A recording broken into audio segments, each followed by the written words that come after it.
Hello friends, আমি তুহিন আর আপনারা দেখছেন আপনাদের চ্যানেল মাই প্ল্যান্ট হাউস। বর্তমানে আমাদের সকলের ছাদ বাগানই ফুল গাছের সাথে সাথে ফল গাছে ভরে উঠছে। আর ফল গাছ বলতেই আমরা যে গাছটিকে সবচেয়ে প্রথমে আমাদের ছাদ বাগানে নিয়ে আসি সেটি হলো লেবু গাছ। আর লেবু গাছ বলতে আমরা বুঝি মুসুম্বি, কমলা, মাল্টা এই সকল দেশি বিদেশি প্রজাতির গাছ। আর এই সকল গাছ সংগ্রহ করতেই আমরা ঘুরে বেড়াই বিভিন্ন নার্সারিতে। তবে অনেক সময় আমাদের এই স্বাদের গাছটি সংগ্রহ করে আনার কিছুদিন পর থেকেই তাতে রোগের আক্রমণ হয় এবং গাছটি সঠিক ট্রিটমেন্টের অভাবে চোখের সামনেই আস্তে আস্তে মারা যায়। কারণ বন্ধুরা, আমাদের একটি কথা সবসময় মাথায় রাখতে হবে যে লেবু গাছ মানেই কিন্তু ভয়ঙ্কর সব রোগের সাম্রাজ্য, যা একটু গাফিলতিতেই শেষ করে দিতে পারে আমাদের স্বাদের গাছটি। তাই আজ এই ভিডিওতে লেবু গাছের কিছু ভয়ঙ্কর রোগ নিয়ে খুব সাধারণভাবে আলোচনা করব, যাতে এই ভিডিওটি দেখার পর আপনারা খুব সহজেই আপনাদের লেবু গাছের পরিচর্যা এবং ট্রিটমেন্ট করতে পারেন এবং আপনাদের গাছটিকে রোগমুক্ত রাখতে পারেন। তো চলুন ভিডিওটি শুরু করা যাক।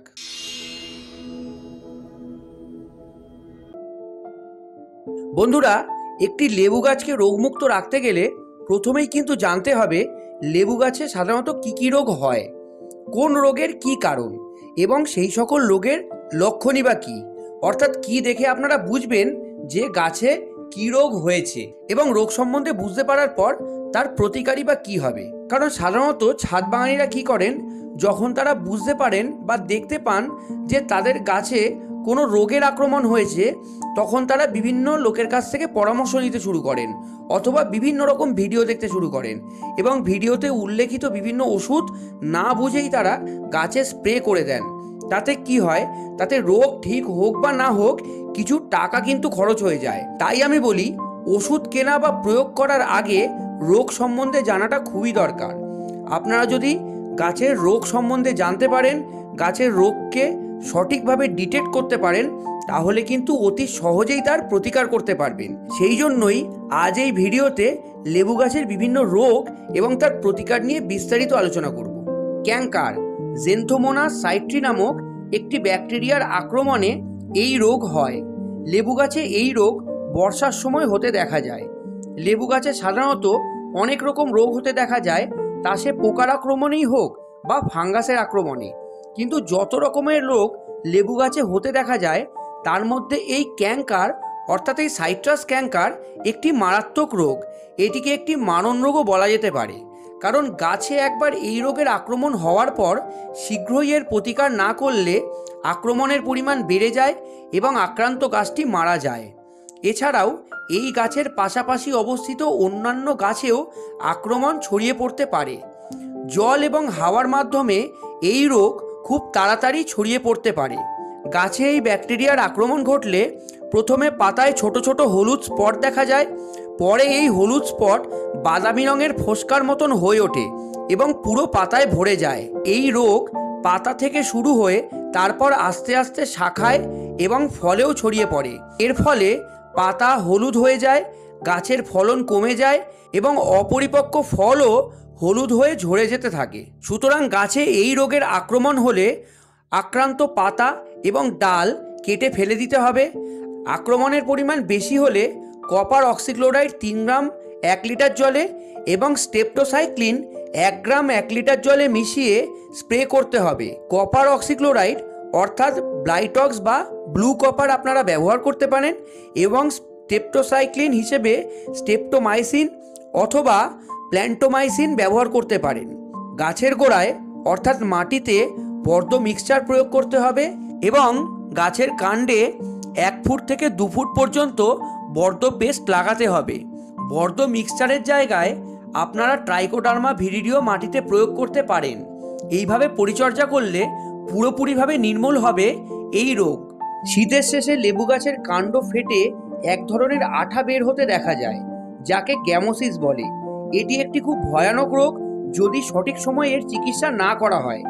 এই রোগ হলে গাছের পাতা ঝরে যেতে থাকে, ফল ছোট অবস্থায় ঝরে যায় এবং ফাটা জায়গা থেকে কাণ্ড শুকিয়ে গাছটি মারা যায়। তাই যখনই গাছের কাণ্ড ফেটে এইভাবে আঠা বের হতে দেখা যাবে, তৎক্ষণাৎ একটি ছুরির মাধ্যমে সেই অংশকে চেঁচে পরিষ্কার করে বর্জ্য পেস্ট লাগাতে হবে। আপনারা ব্লাইটক্স জলে গুলে পেস্টের মতন করেও সেই অংশে ব্যবহার করতে পারেন। তবে ছুরি ব্যবহার করার আগে অবশ্যই ছুরিটিকে স্যানিটাইজ করে নিতে হবে। গাছের কাণ্ডে বা ফাটা জায়গায় যাতে জল না লাগে সেদিকে অবশ্যই খেয়াল রাখতে হবে, কারণ জলের সংস্পর্শে এই রোগ বেড়ে যায়। এইভাবে ট্রিটমেন্ট করলে খুব সহজেই রোগমুক্ত হয়ে উঠবে আপনার স্বাদের লেবু গাছটি। Leaf minor. লিফ মাইনার হলো একটি খুবই ক্ষতিকারক পোকা লেবু গাছের জন্য। এটি ম্যাপ পোকা, পাতা ছিদ্রকারী পোকা, নালি পোকা, আবার আলপনা পোকা বলেও পরিচিত। নতুন পাতা গজানোর সাথে সাথেই এই পোকার আক্রমণ শুরু হয়। শীত, গ্রীষ্ম, বর্ষা যে কোনো সময় এই পোকার আক্রমণ হতে পারে, তবে গরম পড়ার সাথে সাথেই এই পোকার আক্রমণ বাড়তে থাকে। তাহলে এবার প্রশ্ন, এই পোকা কি করে? মা পোকা অর্থাৎ পূর্ণাঙ্গ পোকা পাতার উপরে বা নিচের দিকে ডিম পাড়ে। সেই ডিম দেওয়ার 3 থেকে 4 দিনের মধ্যে একটি লেদার জন্ম হয়, যা পাতার মধ্যে ছিদ্র করে পাতার ক্লোরোফিল অর্থাৎ সবুজ অংশ খেয়ে পাতায় সুড়ঙ্গ সৃষ্টি করে, যার ফলে পাতা কুঁকড়ে যায়। এইভাবে যদি গাছে এই পোকার আক্রমণ বেড়ে যায় তাহলে গাছের পাতা অনেকাংশে নষ্ট হয়ে যায়, গাছ তার প্রয়োজনীয় খাদ্য প্রস্তুত করতে পারে না এবং গাছটি আস্তে আস্তে দুর্বল হয়ে মারা যায়। আবার অনেক ক্ষেত্রে কিন্তু এই পাতার খাওয়া অংশে ব্যাকটেরিয়ার আক্রমণ ঘটে এবং যার ফলে ক্যাঙ্কার রোগের সৃষ্টি হয়। অর্থাৎ এই ক্যাঙ্কার রোগ হওয়ার একটি অন্যতম কারণ এই লিফ মাইনার হতে পারে। গাছের বৃদ্ধি ব্যাহত হয়, গাছের ফল ছোট হয়ে যায়। এই পোকার আক্রমণ হলে প্রোফেক্স সুপার কীটনাশক 2 ml 1 লিটার জলে গুলে স্প্রে করতে হবে 4 থেকে 5 দিন অন্তর, যতদিন না রোগ দূর হচ্ছে। আর যদি কচি পাতা গজানোর সাথে সাথেই যে কোনো কীটনাশক নিয়মিতভাবে গাছে ব্যবহার করা যায় তাহলে পূর্ণাঙ্গ পোকা পাতায় ডিম পাড়তে পারে না। অর্থাৎ গাছের কচি পাতা যতদিন না বড় হচ্ছে ততদিন নিয়মিতভাবে কীটনাশক স্প্রে করতে হবে, কারণ পাতা বড় বা মোটা হয়ে গেলে পোকা তাতে আর ডিম পাড়ে না।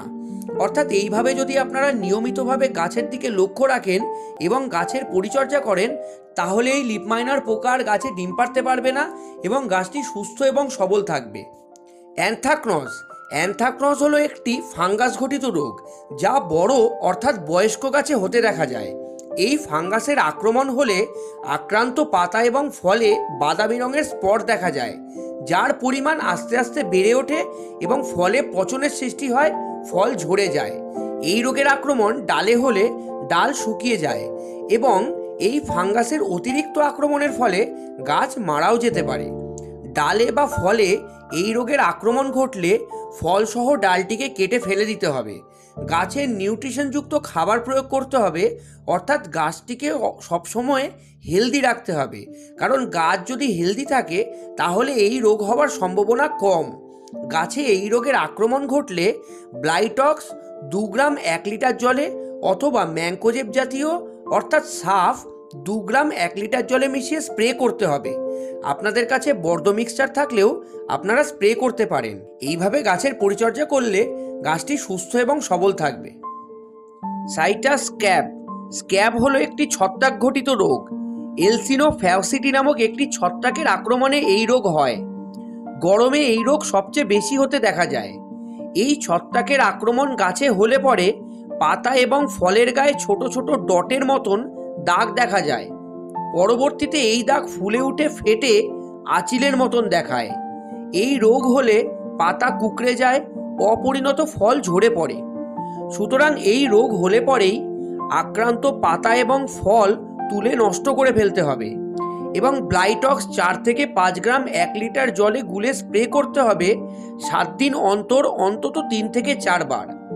এইভাবে পরিচর্যা করলেই গাছকে এই রোগ থেকে দূরে রাখা সম্ভব। ডাইব্যাক। ডাইব্যাক হলো একটি ফাঙ্গাস ঘটিত রোগ। এই রোগ সবচেয়ে বেশি শীতের সময় হয়। এই রোগ হলে গাছের ডাল উপর থেকে শুকোতে শুরু করে এবং সঠিক ট্রিটমেন্ট না করলে আস্তে আস্তে পুরো গাছটাই শুকিয়ে মারা যেতে পারে। অনেক সময় দেখা যায় একটি সুস্থ গাছ হঠাৎ ঝিমিয়ে গিয়ে মারা গেল। এটা শুধু ছাদ বাগানের গাছেই নয়, যে সকল জায়গায় জমিতে লেবু গাছের চাষ হয় সেখানেও হঠাৎ করে এইভাবে ডাইব্যাকের জন্য লেবু গাছ মারা যেতে দেখা যায়। সুতরাং এই ডাইব্যাক হলো লেবু গাছের যত রকম ভয়ানক রোগ আছে তার মধ্যে আরেকটি ভয়ঙ্কর রোগ। তাহলে প্রথমে জানতে হবে এই রোগ কেন হয়। এই রোগ মূলত হয় গাছের ডাল কাটার পর সেই কাটা স্থান থেকে ফাঙ্গাসের আক্রমণের ফলে। এছাড়াও মাটিতে অবস্থিত বিভিন্ন ফাঙ্গাসের কারণে এই রোগ হয়। আবার ওভার ওয়াটারিং অর্থাৎ অধিক জল দেওয়ার কারণে, আবার কম জল দেওয়ার কারণেও এই ডাইব্যাক হতে পারে। সুতরাং মাটিতে জল দেওয়ার সময় অবশ্যই জল বেশি কিংবা কম না হয়ে যায় সেদিকে নজর দিতে হবে। এবং যখনই আপনারা গাছের ডাল কাটবেন বা প্রুন করবেন তখন সেই কাটা স্থানে ফাঞ্জিসাইড পেস্ট লাগাতে হবে। আবার যখন দেখা যাবে যে গাছের কোনো ডাল শুকোতে শুরু করেছে তাহলে সেই ডালটি কিছুটা কাঁচা অংশ সহ কেটে ফেলে দিয়ে সেই ক্ষতস্থানে ফাঞ্জিসাইড পেস্ট লাগাতে হবে এবং গাছে ব্লাইটক্স স্প্রে করতে হবে। তাহলেই এই সমস্যার সমাধান হবে। গাছের দিকে সর্বদাই নজর দিতে হবে। কোনো ছোট বা সরু ডাল শুকিয়ে গিয়ে থাকলে তৎক্ষণাৎ তাকে কেটে ফেলে দিতে হবে এবং সেই স্থানে ফাঞ্জিসাইড পেস্ট লাগাতে হবে। এইভাবে গাছের দিকে নজর রাখলে এই ডাইব্যাক রোগ হওয়ার সম্ভাবনা অনেকাংশে কমে যাবে। রুট রট, যত রকম রোগের আলোচনা করেছি তাদের মধ্যে আরও একটি অন্যতম রোগ হলো এই রুট রট। এটি একটি ফাঙ্গাস ঘটিত ডিজিজ। এই রোগে আক্রান্ত গাছও সঠিক ট্রিটমেন্টের অভাবে মরে যেতে পারে। এই রোগ গাছের শেকড়কে আক্রান্ত করে। এই রোগ হলে শেকড়ের বৃদ্ধি ক্ষমতা, খাদ্য গ্রহণের ক্ষমতা নষ্ট হয়ে যায়। নতুন শেকড় ডেভেলপ হয় না। মাটি থেকে জল শোষণের ক্ষমতা কমে যায়। তাতে গাছ দুর্বল হয়ে পড়ে, পাতা হলুদ হয়ে ঝরে পড়ে এবং গাছটি আস্তে আস্তে মারা যায়। এই রোগ যেমন ফাঙ্গাসের কারণে হয় তেমনি মাটির অতিরিক্ত জল ধারণের জন্যও হয়। তাই আমরা যারা ছাদ বাগান করি তারা সর্বদাই চেষ্টা করব এমন একটি মাটি প্রস্তুত করতে যাতে একটুও জল না দাঁড়ায়। টবে জল দেওয়ার সাথে সাথেই যাতে জল টবের নিচ থেকে বেরিয়ে যায়। সুতরাং অতিরিক্ত জল ধারণের জন্য শেকড় পচে যায়, অর্থাৎ রুট রট হয়। সাধারণত আমরা এই রোগ ওপর থেকে বুঝতে পারি না। তাহলে বুঝবো কি করে যে শেকড়ে পচন ধরেছে কিনা? এর লক্ষণগুলি হলো গাছের বৃদ্ধি স্থির হয়ে যাওয়া, পাতা হলুদ হয়ে ঝরে পড়া, গাছ ঝিমিয়ে পড়া এবং এক্ষেত্রে সবচেয়ে বড় লক্ষণ হলো মাটির জল কখনোই না শুকোনো। কারণ রুট রট হলে গাছের ফিডার রুট তৈরি হয় না এবং গাছ খাদ্য বা জল কিছুই গ্রহণ করতে পারে না। সেক্ষেত্রে সর্বদাই মাটি ভিজে থাকে। বর্তমানে আমার কাছে এমন কোনো গাছ নেই যাতে রুট রট হয়েছে, তাই আমি দেখাতে পারছি না। তবে আপনারা যদি দেখেন যে কোনো গাছের বৃদ্ধি আটকে গেছে, পাতা হলুদ হয়ে যাচ্ছে এবং টবের মাটি সব সময় ভিজে থাকে, তাহলে কিন্তু সেই গাছে রুট রট হওয়ার সম্ভাবনা আছে। যদি কোনো বড় গাছে রুট রট হয় সেক্ষেত্রে উপর থেকে কিছুটা মাটি তুলে শেকড় বের করে তাতে হাইড্রোজেন পারঅক্সাইড অর্থাৎ H2O2 1 লিটার জলে 10 ml মিশিয়ে ঢেলে দিতে হবে। কারণ এই হাইড্রোজেন পারঅক্সাইড জীবাণুনাশক হিসেবে ব্যবহার করা হয়। এতে মাটিতে উপস্থিত জীবাণু দূর করা সম্ভব এবং এটি শিকড়কে অক্সিজেন গ্রহণে সহায়তা করে। এরপর ওই গাছের গোড়ায় নতুন মাটি প্রয়োগ করতে হবে। অবশ্যই খুব সাধারণভাবে মাটিটি প্রস্তুত করবেন, যার মধ্যে গার্ডেন সয়েল, যে কোনো কম্পোস্ট, নিমখোল এবং অবশ্যই তার মধ্যে ট্রাইকোডার্মা ভিরিডি মিশিয়ে গাছের গোড়ায় দিতে হবে। এই ট্রাইকোডার্মা ভিরিডি কি? এটি একটি গুড ফাঙ্গাস যা মাটিতে উপস্থিত ব্যাড ফাঙ্গাসকে মারতে সহায়তা করে। তাতে আবার নতুন করে শেকড় জন্মায় এবং গাছের নতুন পাতা এবং ডাল গজাবে। এই ট্রাইকোডার্মা ভিরিডি নিয়ে ভিডিও আমার চ্যানেলে রয়েছে, আপনারা আই বটনে ক্লিক করে ভিডিওটি দেখতে পারেন। আর যদি এটি ছোট গাছে দেখা যায় তাহলে গাছটি টব থেকে তুলে শেকড় থেকে মাটি পরিষ্কার করে 3 থেকে 4 ঘন্টা হাইড্রোজেন পারঅক্সাইড মিশ্রিত জলে ডুবিয়ে রেখে নতুন মাটি প্রস্তুত করে তাতে গাছটিকে রোপণ করে ছায়াযুক্ত জায়গায় রেখে দিতে হবে। তাতে গাছটিকে বাঁচানো সম্ভব হবে। সুতরাং গাছকে অবশ্যই ওয়েল ড্রেনেজ সয়েলে প্রতিস্থাপন করতে হবে যাতে টবে জল না দাঁড়ায় এবং মাটি প্রস্তুত করার সময় ট্রাইকোডার্মা ভিরিডি মাটিতে মেশাতে হবে এবং গাছ অনুযায়ী টব নির্বাচন করতে হবে। ছোট গাছকে বড় টবে একদমই লাগাবেন না। গাছের সাইজ অনুযায়ী টব নেবেন, তাতে গাছের রুট রট হওয়ার সম্ভাবনা থাকবে না। এই সকল রোগ ছাড়াও লেবু গাছে আরও অনেক রকম রোগ পোকার আক্রমণ হতে দেখা যায়, যেমন শুটি মোল্ড, অ্যাফিডস, গ্রিনিং, মিলডিউ ইত্যাদি। তাই যদি প্রথম থেকেই গাছের সঠিক পরিচর্যা করা যায় এবং গাছের প্রতি নজর দেওয়া যায় তাহলে গাছে এই সকল রোগ আক্রমণ করতে পারে না। তাই নিজের বাগান সর্বদাই পরিষ্কার রাখতে হবে, টবের গোড়া পরিষ্কার রাখতে হবে, গাছে অন্তত প্রতি মাসে 2বার করে কীটনাশক এবং ছত্রাকনাশক ব্যবহার করতে হবে। টবের মাটি সঠিকভাবে প্রস্তুত করতে হবে এবং টবে জল সঠিকভাবে দিতে হবে। তাহলেই আপনাদের গাছ সুস্থ এবং সবল থাকবে এবং ফুলে ফলে ভরে উঠবে। আজকের মতন ভিডিওটি এখানেই শেষ করছি। ভিডিওটি অবশ্যই লাইক করবেন এবং সাবস্ক্রাইব করবেন এবং বেল আইকনটি প্রেস করে দেবেন যাতে পরবর্তী ভিডিওর নোটিফিকেশান আপনাদের কাছে পৌঁছে যায়। সকলে ভালো থাকবেন। নমস্কার।